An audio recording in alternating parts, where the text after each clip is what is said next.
السلام علیکم ورحمۃ اللہ وبرکاتہ. آئی ہوپ کہ میرے تمام دوست بھائی سب سننے والے دیکھنے والے سب ٹھیک ہوں گے. آج ویڈیو بنانے کا مقصد یہ ہے کہ میں آج کل ایک جو ہے وہ بیس جو ہے وہ جو ڈسکشن جو ہے وہ بہت جو ہے وہ وائرل ہو رہی ہے ٹک ٹاک پہ, اس کے علاوہ سوشل میڈیا پہ اور ٹی وی پروگرام پہ, کانسٹیٹیوشنس بلڈنگ کے حوالے سے. کانسٹیٹیوشن بلڈنگس ایکچولی یہ وہ میٹر ہے جس کو میں آپ کے سامنے مختصراً اور آسان الفاظ میں آپ کے سامنے یہاں تو اس کی پوری کہانی آپ کے سامنے رکھتا ہوں, اور پاکستان میں اس کا نظام اور کرپشن کی جو کہانیاں ہیں وہ کیسے کریٹ ہوتی ہیں اور ان کا اینڈ کیسے کیا جاتا ہے. کانسٹیٹیوشنس جو بلڈنگ ہے اس کا میٹر سب سے پہلے تاریخ کے پاس جو ہے وہ 2010 میں آتا ہے. اس سے پہلے اس کے ہفتے کے جو آفٹر شاکس تھے وہ آ رہے تھے, لیکن ایکچولی یہ میٹر جو ہے 2010 میں عدالت کے پاس جاتا ہے اور پھر وہاں سے ہائی لائٹ یہ کیس ہائی لائٹ ہوتا ہے, اور اس وقت جو ہے ہائی کورٹ اسلام آباد ہائی کورٹ ہے وہ فیصلہ کرتی ہے کہ اس کو بلڈنگ کو ڈیمالش کیا جائے. اب ایکچولی اس کو ڈیمالش کرنے کا جو ہائی کورٹ کا فیصلہ تھا وہ کیوں ہوا, وہ ایسے ہوا کہ یہ بات سن 2003 سے 2005 کی ہے, جب اس وقت کی گورنمنٹ حکومت پاکستان جن میں شرکت اور حکومت تھا, تو انہوں نے وقتی ذاتی رسم کے اسلام آباد میں جو ہے دو جو ہوتے ہیں 5 اسٹار یا 7 اسٹار ہوٹل کے قیام کی منظوری دی, تاکہ باہر سے جو ان کے معزز مہمان پیدا ہو ان سے خریداری کرتے ہیں ان کو خریدار جو ہے وہ ریزیڈنٹ دی جائے, اور ان کی سہولت کے لیے مزید ان کے اسٹاف کے لیے اور حکومت اپنی سہولیات کے لیے اس طرح کی جو ہے وہ ہوٹلنگ جو ہے وہ اس کو نافذ کرنا چاہتی تھی. اس سلسلے میں انہوں نے دو پلاٹ کا جو ہے وہ ان کی بیڈ جو ہے وہ لگائی تھی ہے. ایک کا بیڈ جو ہے وہ جو ہے جہاں پہ ابھی جو ہے وہ سینچریس مال جو ہے کسی بیڈ کلیکٹ کی, اور دوسرا جو ہے کانسٹیٹیوشن ایونیو اور کانسٹیٹیوشن ایونیو اور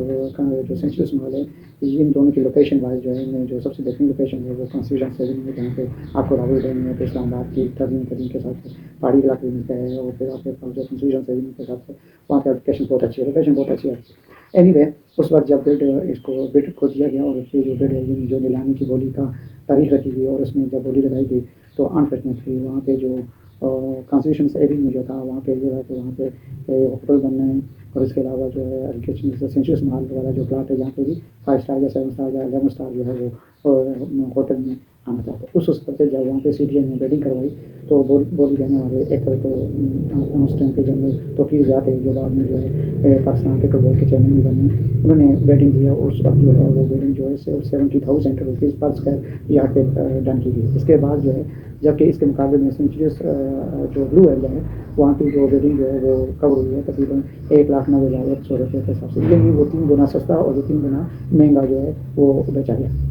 اینی وے ٹائم گزرتا گیا اور اس پہ بلڈنگ نے کام شروع کر دیا, اور اس وقت کی جو پاکستانی ادارے نیب اور سی ڈی اے نے جو ہے وہ اس پہ ورکنگ کی ہوگی, لیکن وہ نہ تو وہ ہوٹل بنے, وہاں کمرشل اپارٹمنٹ بن گئے, کمرشل شاپس بن گئے, کمرشل پلازے وغیرہ بن گئے, اور یہ کام تقریباً ایک دن میں رات نہیں ہوا بلکہ اس کے سالوں سال لگ گئے, اور یوں ہی یہ کیس جو ہے وہ بڑھتا چلا گیا. اور 2010 میں جب یہ کیس عدالت کے پاس چلا گیا تو عدالت نے فیصلہ دیا کہ یہاں پہ تو سی ڈی اے نے موقع اختیار کیا کہ یہ جو ہے ان کو ہم نے لاٹ کی تھی اس کنڈیشن پہ کہ یہاں پہ یہ حکومت کی مرضی کے مطابق یہاں پہ ہوٹل آنے تو انہوں نے فلیٹ بنا دیے, اور ساتھ میں جو ہے وہ کمرشل جو ہے وہ پرپز کے لیے استعمال ہونے لگی ہیں. تو اس پہ انہوں نے ان کو اپلیکیشن کی, ان کو ڈائریکشن کرتے ہوئے ان کو بلڈنگس کو جو ہے وہ ڈیمالش کرنے کے لیے کیا. اب مزے کی بات وہاں سے جو اس وقت کی جو وہ کمپنی تھی انہوں نے کیا کیا کہ وہ جو فلیٹ اور کچھ اپارٹمنٹ جو تھے وہ اس وقت کے کچھ لوگوں کو جو ہے انہوں نے گفٹ کیا, جو ان کے آگے جو تھے مطلب جن کے نام تھے ان کو کیا, اور انہوں نے حقیقت کی کارروائی روکنے کے لیے ان میں ریسٹرکشنس پولٹری وال بن گئے. ان میں سب سے سرفرست میں جو نام تھا وہ ہمارے سابقہ چیف جسٹس آف پاکستان وہ ثاقب نثار صاحب تھے, ان کو ایک فلیٹ جو ہے وہ گفٹ کیا گیا بغیر کسی پیمنٹ کے. پھر اسی طریقے سے اس میں اس واقعے جو عمران خان صاحب ہیں ان کو تو خیر انہوں نے تو بھائی کیا ہے, لیکن ان کا فلیٹ بھی اس میں نام ہے, اور انہوں نے ایک پٹیشن جو ہے وہ اس ہائی کورٹ کے اگینسٹ جو ہے اسلام آباد ہائی کورٹ میں بھی درج کی تھی, جس میں انہوں نے کہا تھا کہ یہ جو ڈیمالش والا فیصلہ ہے اس پہ نظر ثانی کی جائے, اور ہمیں جو ہے اس کے عوض جو ہے جو ہمارا خرچہ ہے جو خاص موجودہ صاحب سے وہاں ریٹرن کی جائے. اس کے علاوہ بھی بہت سارے ایسے لوگ جو تھے اس ٹائم کے جو مطلب ہے کہ جن کو آپ کہتے ہیں کلر آف کنٹری تھے یا کلر آف شہر تھے سٹی تھے اسلام آباد کے, تو ان کو انوالو کر کے ان کو گفٹ کر کے ان کو آگے کیا گیا, اور اس طرح یہ معاملہ جو ہے وہ اس کو مزید ایکسٹینڈ کیا گیا, اور اب بات جو ہے وہ 2025-26 تک پہنچی. اب ہماری بدقسمتی یہ ہے کہ چیف جسٹس آف پاکستان اس کے بعد چودھری اس وقت کے جو ثاقب نثار صاحب تھے، انہوں نے بالکل آخری دن اس فائل کو اپنے آن ٹیبل کر دیا اور اس کو اس ڈیٹ پہ ٹائم دے دیا پیسہ دینے کے لیے. اب آخری دن میں ان کی ڈیوٹی کا اور فائل ان کے پاس ہے اور ان کے پاس صرف 7 سے 8 گھنٹے ہیں اور یہ ایک امپورٹنٹ کیس ہے جس کی ہائرنگ پہلے بہت مختصر تھی اور اس کی ہائرنگ کیے بغیر اس کو ریپیٹ کرتے ہوئے انہوں نے اس کو ٹائم دیا اور ٹائم دیتے ہوئے جو موجودہ ٹائم تھا وہ انقریب جو تھا وہ اس کو انہوں نے فائنلائز کیا. اور اس وقت کے جو وکیل جو تھے وہ چودھری نثار خان کے بھانجے کاشف ملک تھے. وہ بہت اس ٹائم کے جو ہے وہ بہت اچھے وکیل تھے. اس ایک اور آپ کے ساتھ اس کیس کے ساتھ میں ایک اور بات یہ کر دینا چاہتا ہوں کہ اس وقت جو ہے بہت سارے جو وکیل صاحبان تھے جن میں اقتدار احسن تھا، آسمہ جہانگیر صاحبہ تھی اور اس طرح کے مایا ناز خواجہ حارث تھے، بابر ستار صاحب تھے. انہوں نے اس کیس کو اور جو ہے سپریم گورنمنٹ کی طرف یا سی ڈی کی طرف سے نامنیشن کرنے کے میں مدد کی اور انہوں نے کمپنی کا اگینسٹ جو ہے وہ کمپنی کے وکیل مقرر ہوئے اور وہ وہاں پہ پیش ہوئے. خیر بات یہ کہ انہوں نے بات جو ہے اب جو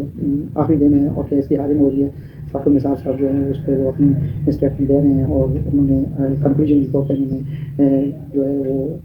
فیصلہ یہ سنایا کہ یہ 17.5 روپے جو ہے یہ کمپنی جو ہے وہ واجب ادا کرے اور جو ہے یہ جو فلیٹس ہیں جو کانسٹیٹیوشن ہے بھی نہیں تھا جو فلیٹس ہیں اپارٹمنٹ ہیں ان کو ڈیمالش نہ کی جائے اور آپ ابھی جو ہے فی الحال جو ہے وہ ود ان 2 منتھ جو ہے دوبارہ جمع کروائیں. باقی جو ہے ریسٹڈ اماؤنٹ جو ہے وہ آنے والے وقت سے یہ کے ساتھ بیٹھ کر اس کی آپ کوئی راستہ نکال کر اس پہ جو ہے وہ آپ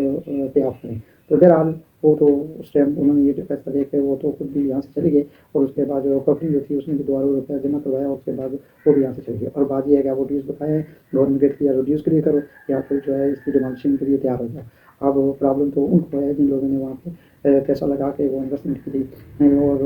ان کو تو کوئی مسئلہ نہیں جنہوں نے تحفے لے کے جو ہے ان لوگوں کو بلایا پسلایا. اب ہمارے ملک کی سب سے بڑی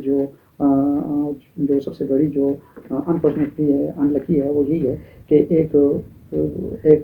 ادارہ جو ہے ایک سوسائٹی جو ہے یا ایک کمپنی جو ہے وہ کہیں پہ بھی کام کرتی ہے تو اس کو ایک پروجیکٹ کمپلیٹ کرنے کے لیے کم سے کم جو ہے وہ 10 سے 12 سال لگ جاتے ہیں اور اس دوران وہ دن کو بھی کام کرتی ہے، رات کو کام کرتی ہے، اندھیرے میں بھی، روشنی میں بھی، سردی گرمی میں بھی. اور یہ سارا کام جو ہے وہ ان مافیاز کی چھتری کے نیچے ہو رہے ہوتے ہیں اور وہاں سے اتنی توفیق نہیں ہوتی ہے کہ وہ ان سے پوچھے کہ آپ کے پاس کس چیز کا ہے، کون سی بلڈنگ بنا رہے ہیں، کیا کر رہے ہیں. لیکن یہ سارا کام تب تحقیق کو پہنچ جاتا ہے اور پھر 8-10 سال کے بعد وہی چھتری کے نیچے جو ہوتے ہیں وہ بیڑیے جب چڑھ جاتے ہیں ان کی جگہ دوسرے بیڑی آتے ہیں تو وہ پھر ہاتھ اٹھا کر اس بات کو نوٹ کرتے ہیں اور ساتھ میں اس بات کو وہ نوٹیفکیشن کرتے ہیں اور پھر وہ تنگ کرنے کے بعد پھر وہ کہتے ہیں بھائی یہ گورنمنٹ کی آفیسز ہیں. تو بس سر ایک اور میں آپ کو ایک چھوٹی سی مثال دینا چاہتا ہوں. ایکچولی جب آپ دبئی میں کوئی اس طرح کی کمپنی اسٹیبلش کرتے ہیں یا کسی بھی کنٹری یا کسی ترقی یافتہ کنٹری میں آپ جاتے ہیں اور جب وہاں پہ آپ جا کے وہاں کا جو ادارہ ہوتا ہے وہاں پہ جا کے آپ اپنا منصوبہ جو ہوتا ہے وہ اپلیکیشن لے آؤٹ جو پلان ہوتا ہے جب وہاں پہ جمع کراتے ہیں اور اپلیکیشن کے ساتھ یہ مینشن کرتے ہیں کہ سر یہ میرے پاس اتنے فلیٹ ہیں، یہ ویلیو ہے، یہ اتنے تک سیل ہوگا، یہ ہوگا، یہ ساری ڈیٹیل وہاں پہ جمع کرتے ہیں اور 40% آپ وہاں پہ ایڈوانس میں اماؤنٹ جمع کرواتے ہیں. پھر جو ایڈورٹائزمنٹ ہوتی ہے وہ اس ادارے کی طرف سے ہوتی ہے وہی بکنگ کا مجاز ہوتا ہے وہی سے وہ لوگوں کے 1-1 روپے کا لینے کا اور دینے کا پروگرام ہوتا ہے. لیکن آپ پاکستان میں یہاں نہیں ہوتا ایسا جس کی لائٹی اس کی یہی بحث والی بات ہے. اللہ تعالیٰ سے دعا ہے کہ اللہ تعالیٰ ہمارے اس ملک کا خاص کرم کرے اور ہمیں کرپٹی عناصر سے جو ہے وہ محفوظ فرمائے اور ان عہدوں پہ جو اپنے عہدوں کا ناجائز فائدہ اٹھا کے بلی بالے عوام کو ان کی ایک جمع پوزیشن ضرورت ہے. اللہ تعالیٰ ہم کو دنیا میں ذریعہ رسوا کرے. اللہ تعالیٰ سے دعا ہے ہمارا پاکستان تاکہ ہم خوش رہے اور اللہ تعالیٰ ہم کا اور ہمارے پاکستان کا ناصر ہے. جزاک اللہ خیر. اللہ حافظ.